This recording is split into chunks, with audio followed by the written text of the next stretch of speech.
The train station was empty. The last light of the day dyed the sky a soft orange, reflecting on the trails that seemed to never lead anyone anywhere again. The timid wind stirred the dry leaves scattered across the concrete floor, creating an almost imperceptible sound, as if the city were keeping silent in respect for what was to come. There, on a bench covered in paper and dust, was Clara. Her eyes were empty, fixed on the point where the horizon met the metal of the tracks.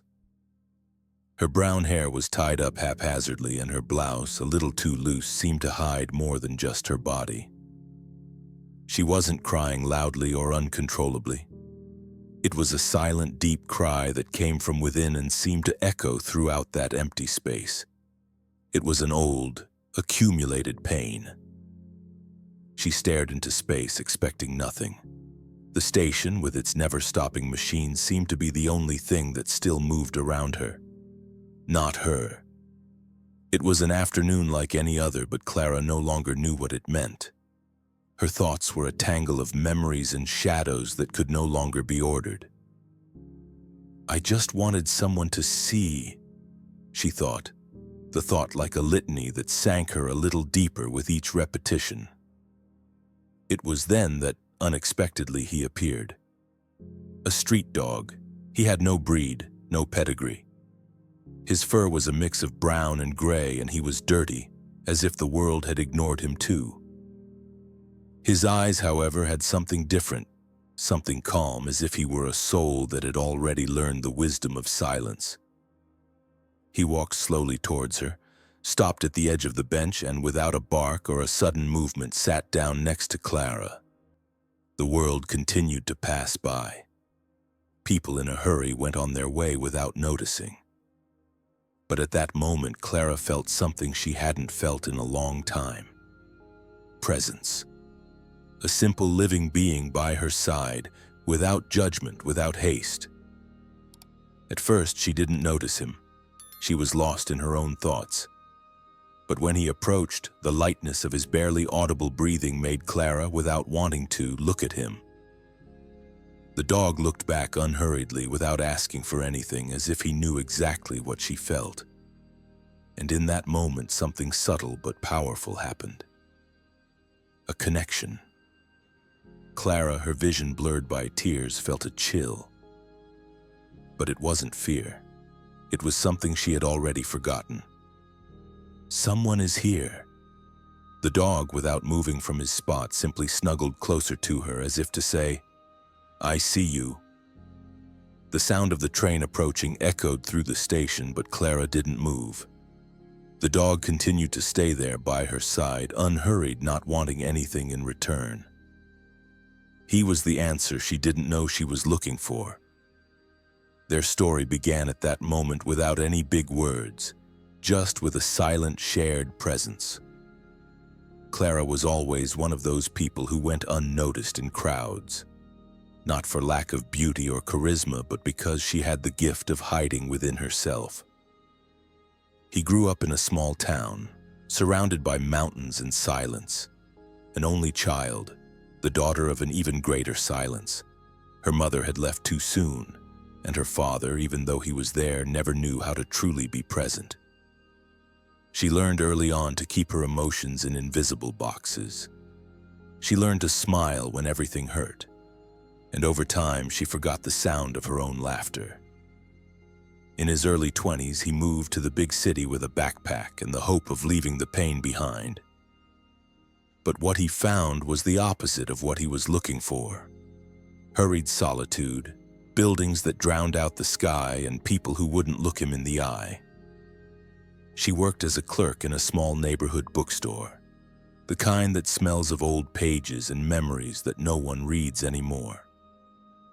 There, among dusty books and forgotten novels, Clara tried to stay afloat. She liked to observe the customers without them noticing. Sometimes she would make up stories about them as if each person were a character that she could rewrite, but her own story. She couldn't change that. What hurt the most was the emptiness left by someone she loved. It was recent, A friend, perhaps more than that, who had left suddenly, silently, like the wind changing direction without warning. They understood each other on a deep level, and for the first time, Clara had allowed herself to be seen. But he had left, and with him the last flame of something that still remained inside her. From then on, she went to the station almost every day, not to catch a train, but to sit, look at the tracks, and imagine what it would be like if she could get away from herself. The station became her refuge, the place where she could disappear among strangers, cry in silence without scaring anyone. She didn't talk about it to anyone. There were no goodbye letters, no dark plans, just a weariness too heavy to carry alone. But on this particular day, her silence was interrupted, not by words, but by a furry presence with tired, faithful eyes. And it unhinged her. For the first time in a long time, someone or something realized she was still there. Looking at the dog, Clara saw herself reflected in it. They both looked lost, used and ignored by a hurried world. And that was enough for a small crack to appear in the wall she had built around her own heart. She didn't know yet, but that dog wasn't there by chance. He appeared as the most life-changing things appear, without warning, without noise, without haste. Clara was on the same bench as always, near platform 3, where the sound of the trains mixed with the echo of footsteps and goodbyes. It was late afternoon. The sky was painted gray with golden streaks, as if the sun was trying to remind the world that there was still beauty even in the midst of the rush. She was crying, not in a loud or desperate way. She was crying like someone who had grown accustomed to sadness. Just a few tears running quietly, tracing paths over her pale face. Her eyes were downcast, fixed on the tracks, when she felt something different in the air. A warm but subtle presence, like the smell of coffee on a cold morning. When I looked to the side, there he was. A dog, big, thin, his fur dirty and matted as if the world had passed over him many times. But there was something in his eyes, a depth that was impossible to ignore. Dark brown, almost human. He didn't bark. He didn't wag his tail. He just watched her with an absurd calm, as if to say, "I see you." He didn't ask for affection. He didn't beg for food.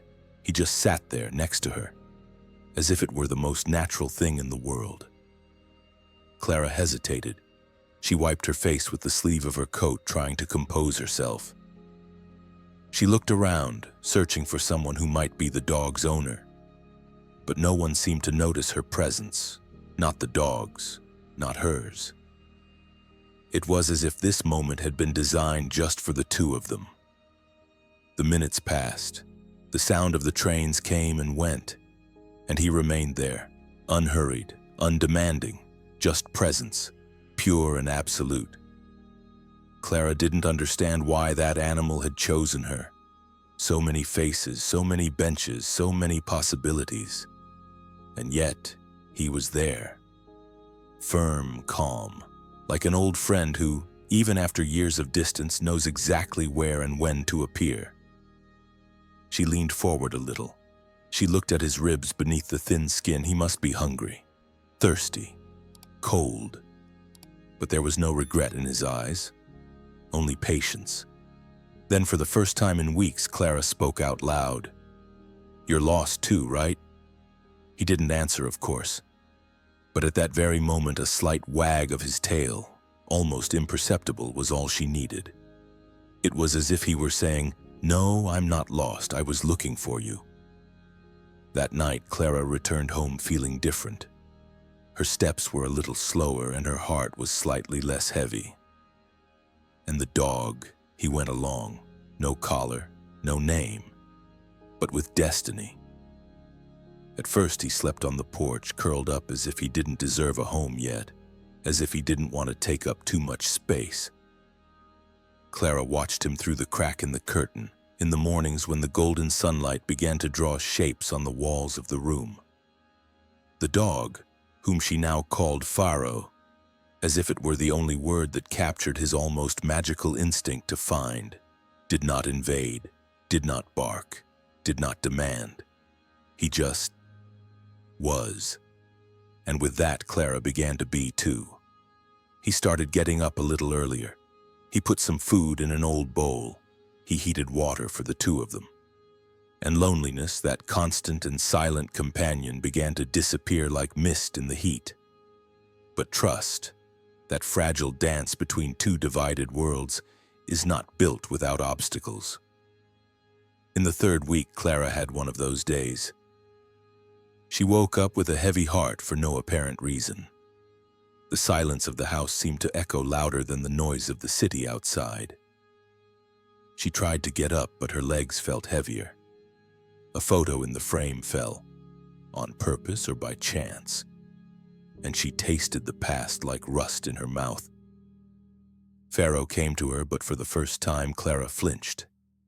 "Not now," she murmured, pushing it away with a shaking hand. And at that moment the dog's eyes, previously serene, looked confused. He didn't understand. He lay down in a corner of the room, curled up without a sound. The still tail, as if suddenly he had also remembered the abandonment. In the following days, something changed. Pharaoh began to keep his distance. He watched her from afar as before. Clara noticed but didn't know how to go back. The guilt grew like a weed, suffocating what little had already blossomed. Until the rain came, one of those thick, heavy rains that seem to wash away not only the streets but also what the soul can no longer carry. The house light flickered. The wind was knocking on the windows. And Pharaoh disappeared. Clara ran out barefoot, calling his name as if trying to call back a forgotten part of herself. "Pharaoh, Pharaoh, come back, please!" The streets seemed bigger without him, the world colder, and it was only when she turned the corner of the station, the very one where it had all started, that she saw him, standing soaking wet, staring at the same bench where she had cried weeks before. He was there, waiting, as if to say, "If I'm going to lose you, let it be where I found you." Clara fell to her knees on the wet floor, tears mixed with the rain, and Pharaoh ran to her. Now without hesitation she hugged him, wet, dirty, and whole. There at the station they both understood. Trust is not the absence of flaws, it is coming back. Even after the pain, the weeks following that reunion were quietly transformative. There were no fireworks, no promises in the wind. But there was a new rhythm in Clara's life, more measured, warmer, as if Pharaoh's presence had finally pushed out the ghosts that lived in every corner of the house. The dog no longer slept on the porch. He had chosen a corner on the living room carpet near the sofa where Clara read her books in silence. Sometimes she would speak to him as if she were reading a letter aloud, and he would listen. He always listened. He never interrupted. He would just look with those eyes that seemed to hold the whole world within them. But fate, that old teller of unpredictable stories, had not yet turned the last page. One cold autumn morning, Clara was making tea when Pharaoh began to pace in circles around the living room. Something about his gait was not right. His body was shaking, and he dragged one of his hind legs as if the floor had suddenly become too heavy.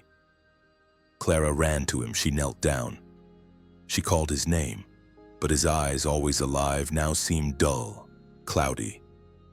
The nearest vet was a 20-minute drive away, and Clara, trembling, covered Pharaoh with a blanket and drove off as if her life depended on it. As he breathed heavily in the back seat, Clara murmured between sobs, "Stay with me. Just a little longer. You saved me, remember? Now it's my turn." The diagnosis was a sharp blow, a serious neurological problem, perhaps genetic, aggravated by years on the streets. It was serious, and time, The same time that had cured so many things was now playing against him. There was treatment, but expensive, uncertain, and time-consuming. That night, Clara sat on the floor of her room with Faro lying next to her, his head in her lap. Outside, the city continued its indifferent routine, but inside, time seemed to have stopped. She ran her fingers through his rough fur and said, "You've done more for me than anyone else. If you want to rest, I understand. But if you want to fight, I'll stay. Until the end." Faro didn't respond with a bark or a gesture. He just closed his eyes slowly as if to say, "I'll stay." And she stayed. In the months that followed, Clara sold things, did work she didn't like, asked for help she would never have asked for before. He spent early mornings in clinics holding Faro's paw as if he were holding his own faith. With each small step forward, a movement of the head, a paw that was planted, she cried as if she were seeing a miracle being born. It wasn't about saving. It was about deserving to be saved, and little by little Faro returned. Not the same way, slower, more fragile. But he was there, and when one day he finally managed to climb up to the sofa by himself and lie down next to her, Clara said nothing. She just smiled, rested her head on him, and thanked him. Because in that moment she understood. Sometimes love doesn't cure everything, but it transforms. And in the end, that's what saves. Years have passed since that autumn when everything was almost lost. Time, now kinder, marked the days with a lightness that Clara never thought she would feel again. Faro grew older. His once dark fur took on snowy hues. His eyes, still the same, still deep, blinked more calmly as if each movement were part of a sacred, serene dance. Clara also changed. The sadness didn't disappear like smoke, but found a place. She learned to live in silence with it, just as Faro learned to walk slowly, respecting his own body. They no longer needed to heal. It was enough to exist. Together, there was a routine now. Coffee in the morning, a short walk down the sidewalk, the sound of leaves in the yard. Faro walked slowly but steadily with the confidence of someone who knows he belongs. And Clara learned to smile again. Not like before, that would be impossible. But in a new way. A smile that came from within, like a good memory that warms you in the cold. She wrote letters that she never sent. Short stories, little chronicles about encounters that changed the course of everything. Many of these stories were about a stray dog and a tired woman. Others didn't even mention names, just feelings, places, seasons. In one of these letters she wrote, "On that bench at the station I wasn't expecting anyone, but someone saw me, and that changed everything. Time took things away, but it also brought something that no amount of mourning could erase: belonging." Clara and Faro continued like this, like two stars that by chance or destiny crossed the same sky at the same moment. And when the day finally came when Faro laid his head on her lap for the last time, Clara did not cry as she had before. She squeezed his paw tenderly, closed her eyes and whispered, "You didn't just save my life. You gave me another one." After that, every morning seemed to begin with a different silence, no longer the silence of absence, but that of plenitude. The silence that only exists when something eternal has been truly lived. And sometimes Clara would still go to that same station. She sat on the same bench looking at the same sky. And with a half smile, she felt the wind pass by her as if to say, "We're still here. We always will be." If this story touched your heart, just imagine how many more are still to come. Here, every bark carries a new beginning, a second chance, a brand new life.